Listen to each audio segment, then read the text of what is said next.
Yo me presento Eduardo Ángel Urrutia Espinosa, mi compañera Camila Arias Murillo, mi compañero Yomar Otori, el entrevistador que es Cristian Núñez y el profesor que se presentará en estos momentos. Bien, mi nombre es Jorge Paico Calderón, yo soy sociólogo, soy egresado de la Universidad Federico Villarreal y me dedico a la docencia. Tengo ya casi 20 años en la docencia, me especialicé en el curso de historia, en sociales, pero me gusta más el curso de historia, ¿no? Ya tengo 20 años practicando la docencia. Y ahora sí, Cristian, todo tuyo. Ok.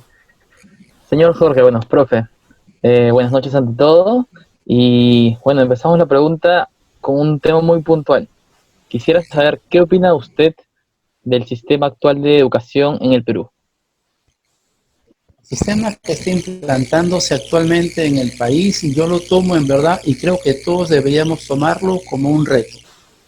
Van a haber trabas, demasiadas trabas, ¿no? Trabas infraestructura, de repente en logística, pero no podemos dejarnos vencer, pues, ¿no? Yo cuando comenzamos este proyecto de hacer clases a distancia, no clases virtuales, sino a distancia, usando el requerimiento que se encuentre, sea teléfono, sea WhatsApp, sea Zoom, lo importante es llegar al alumno, ¿no?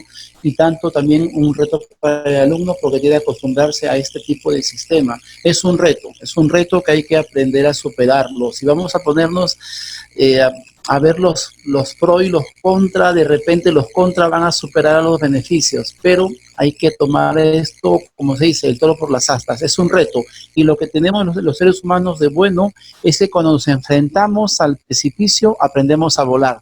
No sé si lo han escuchado ustedes. El ser humano, cuando se enfrenta al precipicio, aprende a volar. Después de esto, yo creo que la educación va a sufrir un cambio para mejora, ¿no? Porque estamos acostumbrándonos ahora a estudiar, a exigirnos más. Este reto se presenta y hay que superarlo simplemente. Yo lo veo como un reto. Sí, en ese caso yo concuerdo con usted, como que la necesidad afina la creatividad, ¿no? Perfecto, tú lo has dicho. La necesidad, mira, que ahora los profesores nos hemos vuelto pues cineastas, ¿no? Hacemos videos, hacemos locaciones, inventamos sistemas para que la clase se vuelva amena. Yo hago mi clase de historia y me tengo que disfrazar. La vez pasada hice la Primera Guerra Mundial y tuve que afeitarme esto y me dejó solamente aquí el bigote de Hitler. Entonces hay que ser innovadores. Ojo, yo también enseño colegio, ¿ah? Entonces, cuando hacemos colegio y cuando hacemos grados menores, hay que ser más lúdicos, porque los chicos hay que estimular su capacidad creativa, su capacidad inventiva. Entonces, sí, como tú lo dices, ¿no? La necesidad está estimulando pues la creatividad de alumnos y de profesores. Bien, bueno, esto nos lleva también a pensar un poco las necesidades. A la segunda pregunta, quisiéramos saber qué opina de que niños y adolescentes no puedan acceder a matricularse en una institución educativa pública debido al limitado número de vacantes que hay. Mira, esta pregunta es una pregunta que se hizo hace exactamente 30 años, amigo. ¿Y sabes qué ha Ujú. cambiado? Ha cambiado en que ahora han aumentado solamente el 10% de colegios que había en 1990. Lo que pasa es que en el Perú no se invierte en infraestructura. Los colegios nacionales tienen muy pocas infraestructuras buenas. Tú te acordarás que cuando comenzó la educación, bueno, te han enseñado en 1910, 1930, comenzaron a crearse las grandes unidades escolares, ¿no? Que eran colegios nacionales, pero con un territorio demasiado amplio. Había laboratorio, tenían donde se crían las plantas, bueno, zonas para vegetaciones, eran grandes lugares, pero eso se fue perdiendo con el tiempo y se comenzaron a reducir a los colegios cada vez más pequeños, haciendo con infraestructuras, pero muy poca inversión. Solamente en Lima se pueden considerar colegios habitables. Tú te vas a la ministra de Educación y estaba el ministro de Defensa, ¿no? Y Bailey le preguntó al ministro de Defensa, ante una inminente guerra contra Chile, le preguntaba a él, ¿el Perú tendrá posibilidades? Y el ministro dijo, sí, estamos reflotando la Marina, la Fuerza Aérea, el Perú ahora sí le puede hacer frente a Chile en una guerra. Y la educación respondió, ¿pero para qué? ¿Para qué? Y le puso este ejemplo, ¿cuánto invierte Chile en un niño? $80. ¿Y cuánto invierte el Perú en un niño? $8. ¿Para qué una guerra si la guerra ya la perdimos? O sea, lo que invierte el Estado en educación en el Perú es muy poco. Y como consecuencia de eso, pues, las pocas vacantes por la ausencia de infraestructura en el país. Entonces, podemos resumir de lo que nos dice, de que este es un problema básicamente de planificación. O sea, el Estado no mira más allá de los 5 años o del pequeño proceso que tienen las autoridades en su puesto, ¿verdad? Claro, tú sabes cómo un gobierno se planifica, ¿no? Primer año difusivo, 2 años aplicativo y 2 años evaluativo. Así es un gobierno presidencial. De los 5 años es un año difusivo para comunicar el proyecto, 2 años aplicativos y 2 años evaluativos. En ese tiempo, como tú dices, solamente miran lo que su gobierno va a durar y la poca proyección que tiene el país en educación es triste, bueno. Claro, en eso ya nos hemos informado del tema y usted debe tener más la experiencia. Podemos entender que los recursos son bastante limitados. En todo caso, como lo decíamos anteriormente, necesitamos afinar un poco el ingenio, la creatividad. ¿Usted cree que cambiando un poco el modelo de enseñanza actual podríamos mejorar o volvernos un poco más eficientes con lo poco que tenemos? No, yo no creo que el problema es el sistema, yo creo que el problema es la aplicación. El problema no es el sistema, sino la aplicación. Este sistema funciona. Tenemos un sistema muy similar a la forma como se estudia en Asia, ¿no? Que el alumno tiene su aula y es el profesor quien va al alumno. El sistema funciona. Lo malo es la aplicación y en esto tengo que, con mucha pena, nuestra idiosincrasia es bastante pesada, ¿no? El peruano tiene una idiosincrasia del facilismo, de lo común, y esto pues no, es un lastre, es un lastre. El problema no es el sistema, amigo, el problema es cómo se aplica el sistema. Tú te vas a dar cuenta que hace 2 semanas se comenzaron a aplicar sistemas nuevos para la enseñanza en universidades y también en colegios, pero ya comenzaron a sacarle trampa a esto ya, ¿no? Ya comenzaron a usar clases regrabadas o recicladas, es decir, si no hay innovación en creatividad, ¿qué estamos esperando ahora? ¿No? Yo no creo que el problema sea el sistema, yo creo que el problema es cómo se aplica el sistema. Básicamente no vendría a ser como que la teoría, sino la práctica, cuando ya se lleva a las instituciones y cómo éstas lo manejan. Entonces, si es que el sistema no llega a ser una problemática y viene a ser la forma en que esto se aplica, ¿cómo podría hacerse para manejarlo o mantener un control y que la enseñanza pueda reflejarse en la sociedad? En la educación pueda mostrar lo que en verdad da y no que le saquemos la vuelta como los peruanos que somos, ¿no? Esto yo lo aprendí hace muchos años, ¿eh? Y se lo transmito a ustedes ahora. Hay dos canales para educar, la educación y la formación.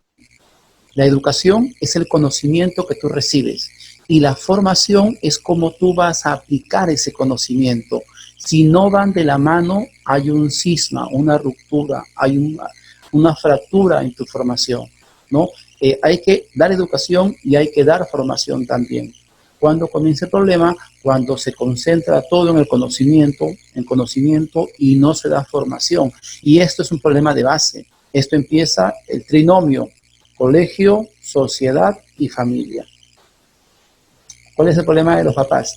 Que pagan la pensión y piensan que ya es suficiente.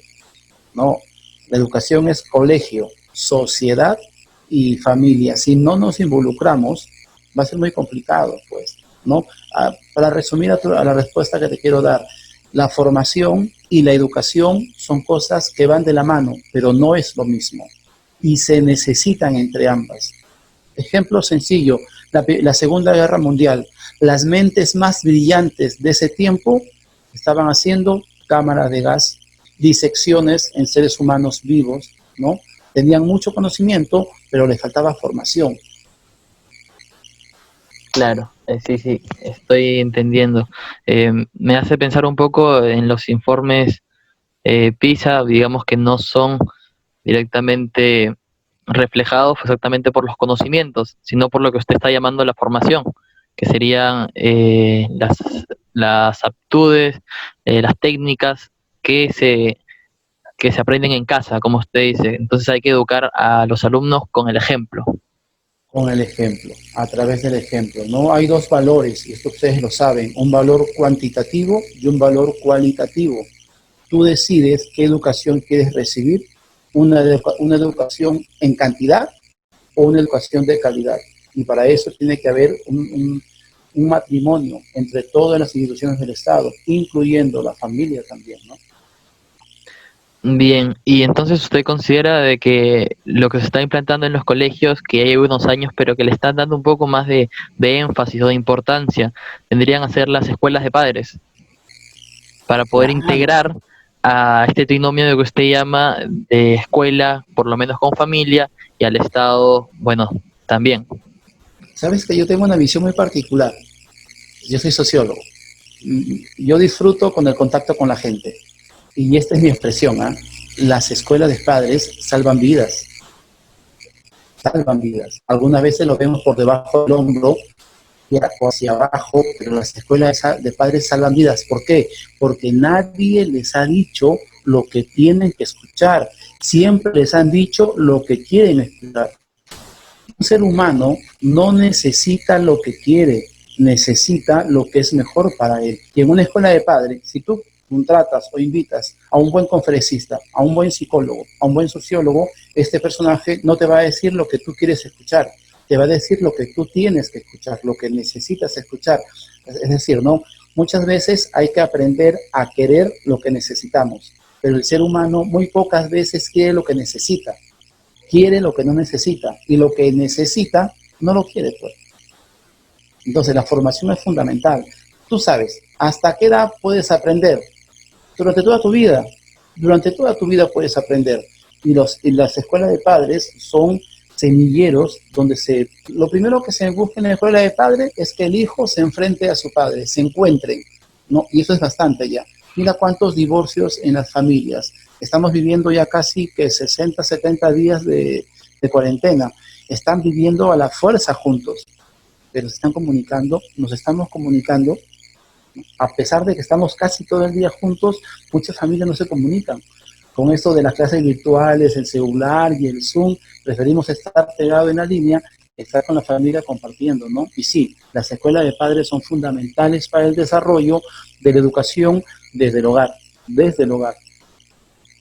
Bien, básicamente lo que me está comentando me lleva a pensar en que definitivamente como sociedad y la educación que adquirimos nos contrarresta mucho de otros países, pero me pongo a pensar un poquito más adentro.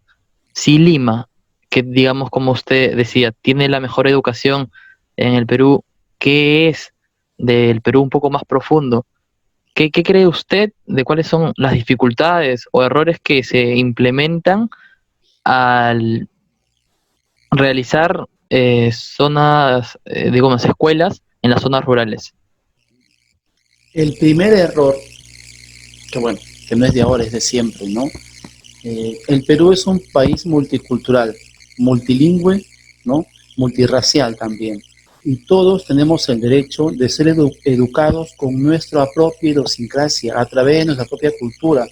Te explico, un chico de lengua aymara merece ser educado en su lengua nativa. Un chico de lengua quechua merece ser educado en su lengua nativa.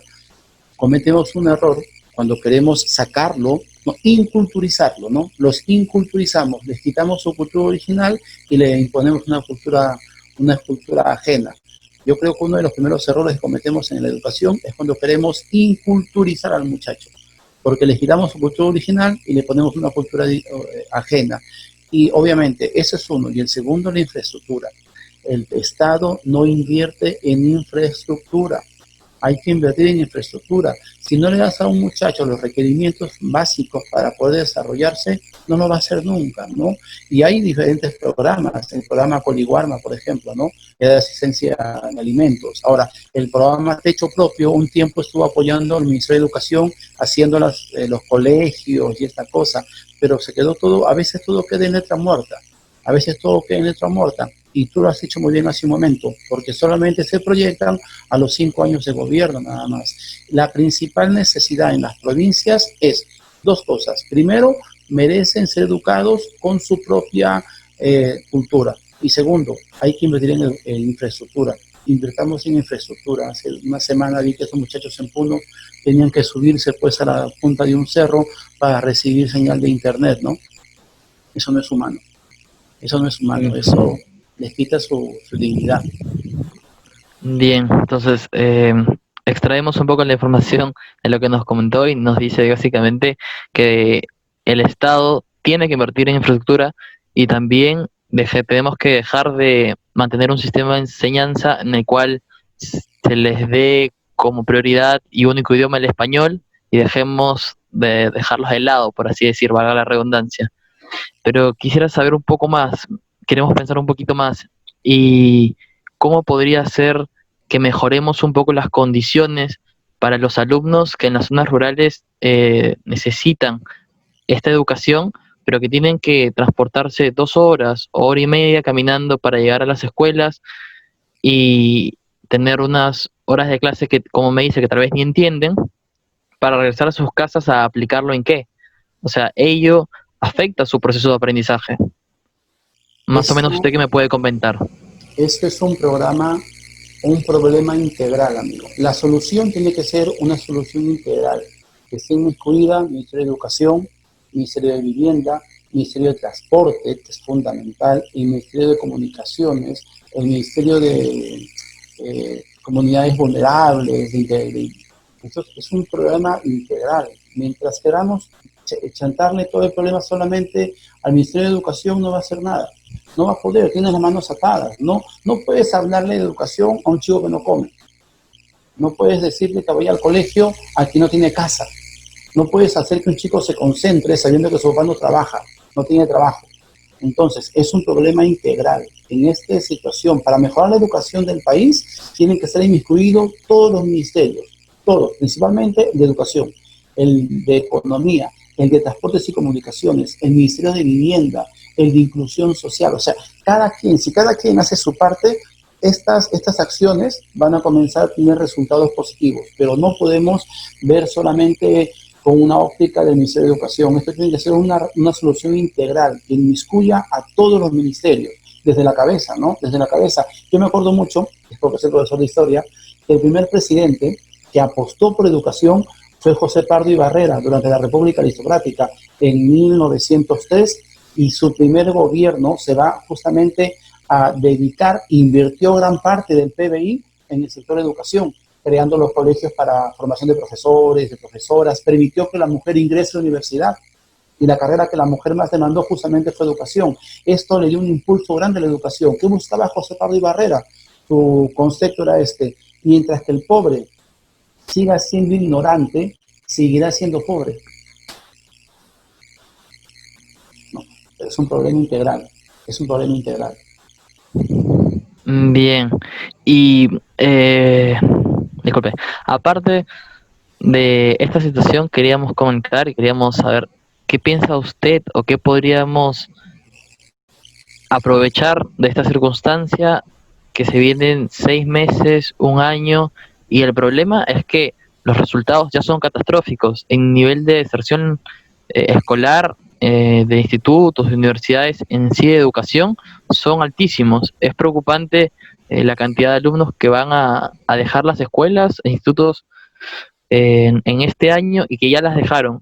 ¿Qué medidas podrían tomar en sí las instituciones, ya sea de colegios o profesionales, para que los alumnos regresen a las aulas, ya sea virtuales o presenciales el próximo año?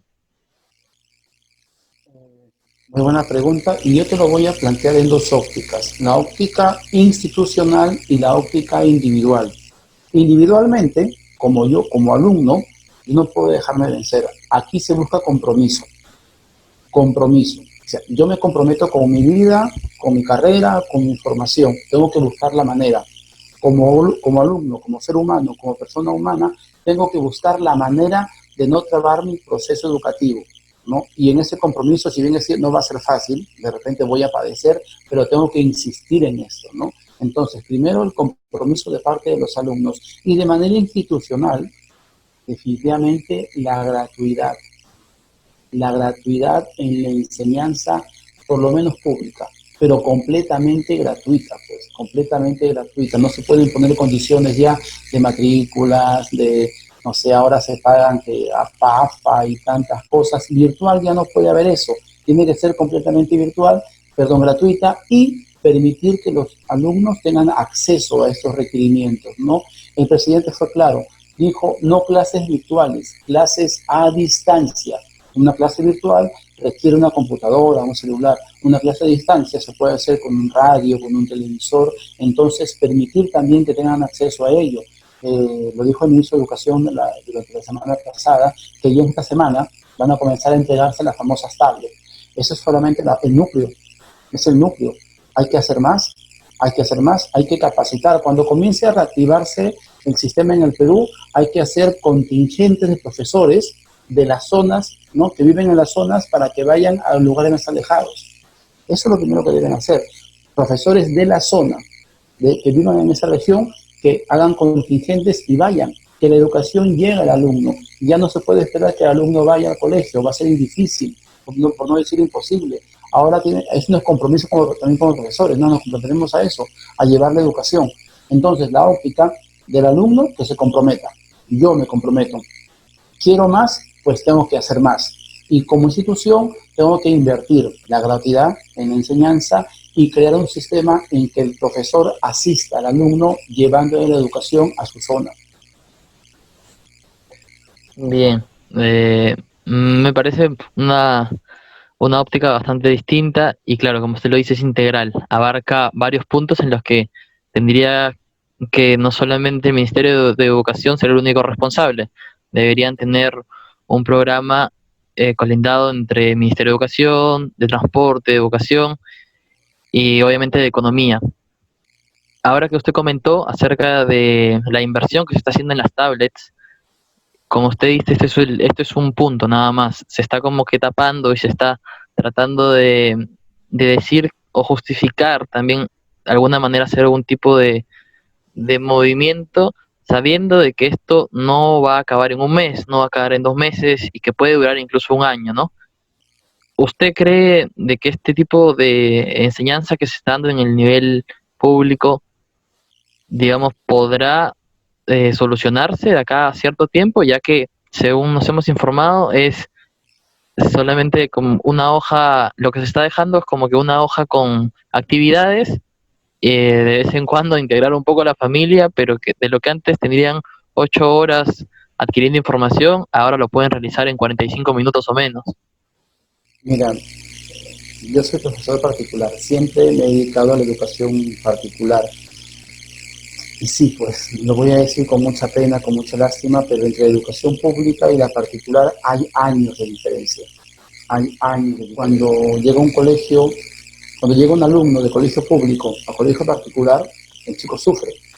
Inglés, por ejemplo, ¿no? La clase de inglés, la clase de matemáticas, los chicos padecen. Ahora, en este sistema, a distancia, en verdad, lo que te decía al inicio, de repente la motivación fue buena, pero la forma como se está practicando, cómo se está desarrollando, no es la adecuada. No es la adecuada, ¿por qué? Porque los muchachos están recibiendo que el 1% de lo que deberían recibir, y eso, solamente aquellos que tienen acceso a televisión, ¿no? Por ejemplo, ¿no? Entonces yo creo que esto va a causar, si bien es cierto, una deserción escolar, sí va a haber una deserción escolar, pero lo que más va a causar es una disminución en el nivel cultural de los alumnos. Su proceso educativo se va a truncar, no van a recibir lo que deben recibir, van a recibir mucho menos, y eso va a hacer que disminuya de manera considerable su desarrollo cultural, y acá en un año se van a ver las consecuencias.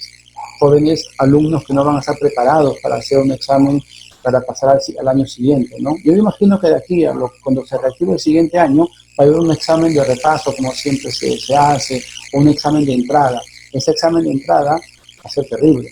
Muchos chicos van a estar literalmente en las nubes, porque este año no se está desarrollando un buen sistema educativo. La idea es buena, puede funcionar, pero requiere compromiso de los alumnos, de los profesores, de los maestros, de la plana directoral, de la plana ejecutiva. ¿Por qué? Porque si no todos se comprometen va a ser muy complicado. Yo cuando hago mis clases virtuales, primero pido eso, compromiso. Esto va a funcionar si cada quien hace su parte. Yo como profesor y tú como alumno. Yo no puedo hacer lo que te corresponde hacer a ti, pues, ¿no? Eso debe llamarnos la atención a qué tanto estamos dispuestos a comprometernos. ¿Qué país triunfa? ¿El más capacitado o el más disciplinado? El más disciplinado. Y el Perú no es un país disciplinado, pues. Ahora tenemos que aprender a ser disciplinados. Como te lo decía al inicio, eso es un reto. Hay que ponernos el reto de seguir avanzando, ¿no? De no truncarnos. Algunos lo están haciendo y yo veo con felicidad que jóvenes estén estudiando hasta domingo 12 de la noche, en el caso de ustedes, alumnos que tengo que son universitarios, alumnos míos que les dejo trabajo y me llaman profesor, ¿cómo es esto? Pero algunos están dejando el abandono, ¿no? Y aquí te puedes dar cuenta del nivel de compromiso del peruano. ¿Qué se puede decir? A veces da pena ver que los jóvenes no se comprometen con su vida misma, ¿no? No es posible que la vida de un alumno le interese más al profesor que al mismo alumno. Es verdad, profe. Como dice el dicho, la disciplina tarde o temprano vencerá la inteligencia. Y en este país hay que mantener esa disciplina y obviamente mejorarla. Ahora, cuáles crees que son las nuevas dificultades que vamos a tener las personas que estudiamos de manera virtual? Por ejemplo, lo primero que podemos denotar es que estudiar con tantos alumnos confunde y dificulta un poco el transcurso regular de la clase. A veces para que algunos entiendan o para que todos puedan opinar o respondan encuestas, tarda mucho. ¿Qué otras cosas cree usted que puede dificultar una clase? Para empezar, hay muchos elementos distractivos, ¿no? De hecho, ya la laptop, el celular, ya es un elemento distractivo porque hay multiventanas. Puedes estar con la clase y puedes estar con el Facebook abierto. Definitivamente es un elemento distractivo. La segunda dificultad que yo encuentro y que para mí es esencial es que no hay una buena interacción, ¿no? No hay una buena interacción. Ahorita somos dos, por ejemplo, ¿no? Y a pesar de eso, la interacción a veces se complica por las redes, por la banda, el tamaño de la banda. Cuando son en un aula de 20 o 25, es mucho más complicado todavía. La principal carencia que yo voy a observar es la falta de interacción. No hay una buena interacción. Además que las clases, yo soy profesor, y algo que yo disfruto en el salón de clase es el contacto con los jóvenes. El contacto, el trabajar con las emociones, ¿no? Porque tú te vas dando cuenta qué tanto la clase va resultando cuando ves la reacción en su rostro, en su mirada, cuando están moviendo la cabeza, cuando lo mueve, como la mueves tú, están prendidos de ti, ¿no? Entonces esto, el tú a tú con el alumno, no lo venden pues las redes sociales, no lo vende el Zoom. Entonces yo creo que el principal punto negativo va a ser eso, ¿no? La falta de personalizar la clase, ausencia de la clase presencial. La clase a distancia es una buena alternativa, pero solamente es una alternativa, no es lo ideal. Eh, Hasta ahora hemos llegado al final de las preguntas. Antes que nada de poder acabar esta buena entrevista, queríamos saber si nos podría dejar un mensaje para los alumnos de Certus. Quisiéramos saber un consejo o una enseñanza que nos podría transmitir usted, aparte de los conocimientos, para poder mantener en estos 2 años que nos quedan aún de carrera, 2 años y medio. No, mi visión de la educación es muy particular y se lo dejo para ustedes, para que también lo transmitan a sus compañeros. La educación no es una obligación, la educación es un privilegio, es una oportunidad que muchos jóvenes ya quisieran tener, ¿no? Primero, compromiso, muchachos. Comprométanse con la vida, comprométanse con ustedes mismos, con su carrera, con su familia. Háganlo por ustedes mismos. A fin de cuentas, lo que viene más adelante solamente depende de ustedes. Equivocarse no es malo. Malo es equivocarse y no aprender nada de ese error. Equivocarse no es malo, puedes equivocarte, pero aprende de tu error. Cuando uno asume su compromiso consigo mismo, los errores los vuelve oportunidad. Ahora, con esto termino. ¿Quieren más? Hagan más. Pues. Si quieren más, hagan más. Merecen más, hay que hacer más. porque lo posible ya no es suficiente para ustedes y nos estamos dando cuenta que hoy día lo posible ya no es suficiente, ya no basta. Ahora merecen hacer lo imposible. Y hoy estamos desarrollando lo imposible a través de estos sistemas, ¿no? Jóvenes, merecen más, hagan más. No le pueden echar la culpa a nadie del futuro que les toque después. El futuro solamente depende de ustedes. Y qué bueno que en este momento hayan jóvenes como ustedes comprometidos, que estén llevando el hilo de su vida. Ahora más que nunca, hoy más que nunca, esta prueba es un punto de quiebre para ver de qué estamos hechos. Yo creo que ahora se van a ver qué tan hombres son los hombres y qué tan mujeres son las mujeres, ¿no? Cuando aprendamos a vencer estos retos. Comprométanse con su vida, comprométanse con su carrera, con sus familias, con la gente que está con ustedes y a fin de cuentas comprométanse con ustedes mismos, porque esto es para ustedes, lo merecen y lo van a hacer. En verdad, ahora solamente está, hoy más que nunca, la educación en sus propias manos.